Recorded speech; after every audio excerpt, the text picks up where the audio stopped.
How's it going, guys? Today I'm bringing you a closer look at the camera interface and all the features here on the Motorola Moto Z.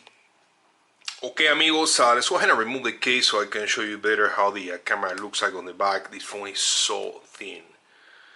It's amazing.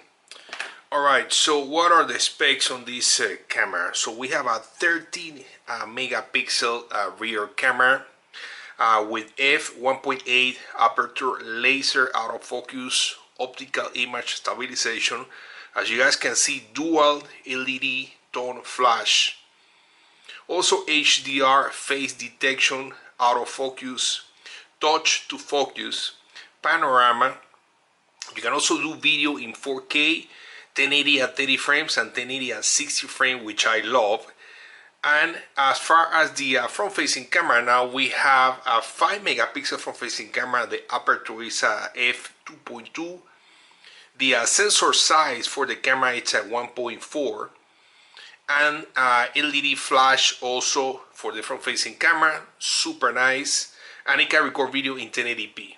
Those are the specs for the cameras. In comparison here with the S7 Edge, I believe the aperture it's 1.7, so a little bit more light, or a better performance in low light with the S7 Edge versus 1.8 on the Motorola. Here's also the Nexus 6P. As far as the sensor, on the Motorola it's at 1.4, and on the Galaxy is also 1.4. On the Nexus I believe is 1.55, which is I believe the biggest sensor on a smartphone.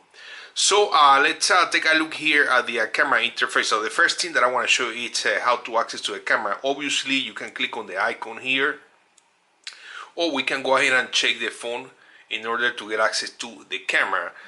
Let's go ahead and put something here in the back so we can practice here some focusing, and I can show you how quick it focuses on. And you know what, let me go ahead and turn off here the battery saver so it looks more clear. So take a look at that beautiful screen, Quad HD. So there it is, focusing really quick. Very nice. Now if I tap on the screen, I can go ahead and change the light, as you guys can see, which is really nice, and I can go ahead and change the position of the focus. So as you guys can see, this is blurred right now because the focus is concentrated in the back. I can move it here, so now this is in focus. So really nice option. Alright, what else we have? So on the right side we get access on the top here to switch between the modes. Right now we're in the camera mode. Let me turn down the intensity of that so you guys can see better. We're in the camera mode. If we click right there, the next one it's a video recording. We can go ahead and start the recording. I'm actually recording in 60 frames right now. Autofocus, again, it's really quick, as you guys can tell. You can take pictures while you are recording. You can pause the video, continue recording, and stop the video. The next option here is panorama. The next one, I'm not sure what it is, but the last one is the Pro mode.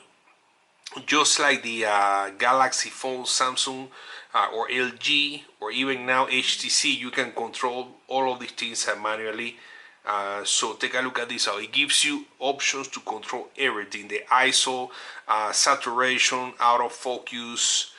You can do manual focus. You can do macro. You can do infinity.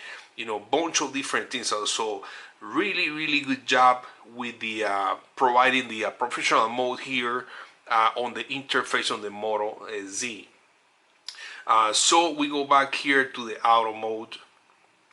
This one right here obviously is to take pictures, and as you guys can see, it can take pictures pretty quick. And the bottom one is to switch between a front and rear camera. And here on the left, the first one is a timer. It gives you the option to do off 3 seconds or 10 seconds. So the next one is a flash. You can do auto on or off. The next one is a HDR. You can do auto on or off. Now if you swipe from here, this is gonna give you access to settings. You can turn on and off the shutter sound. You can decide right here if you want to store the files on the phone or micro SD card.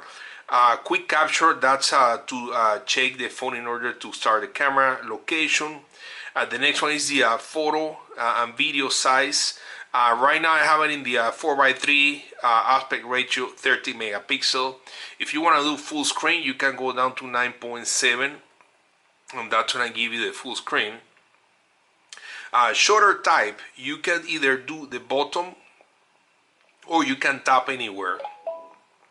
So now I can go ahead and tap here, tap here, tap here, tap here, and take pictures of. So what else we have? Shutter, yeah, right here. So okay, let's go back here to the shutter button. Next one is a video size. As you guys can see right there, at 1080p 60 frames, I can record in 4K at 30 frames, 1080 at 30 frames, HD 720 at 30 frames, and the last one, it's 480 at 30 frames. So I really like 1080 at 60 frames, so good job Motorola. There's also slow motion in 720 and 120 frames, and there's a quick tutorial. Now let's take a quick look here at the front-facing camera. You get also different modes right here. You can switch between camera, recording, and professional mode. There's a recording mode to record with the front-facing camera. Here to take pictures with the front-facing camera, and you get some options right here. HDR, flash, I believe that's a beauty face and timer. And last one, it's the Pro mode for the front-facing camera. I believe those are all the modes for this really nice camera. So far, really impressed and happy with how quick the autofocus is on the camera on the new Motorola Moto Z. Alright guys, so there you have it. That was the camera interface and all the features on the new Motorola Moto Z. To be honest with you, I'm actually really impressed and happy with the performance of the camera, the quality of the pictures, the video, but the thing that I like the most is the video in 60 frames per second. Give me your thoughts and your comments, and I will see you guys later. Peace out.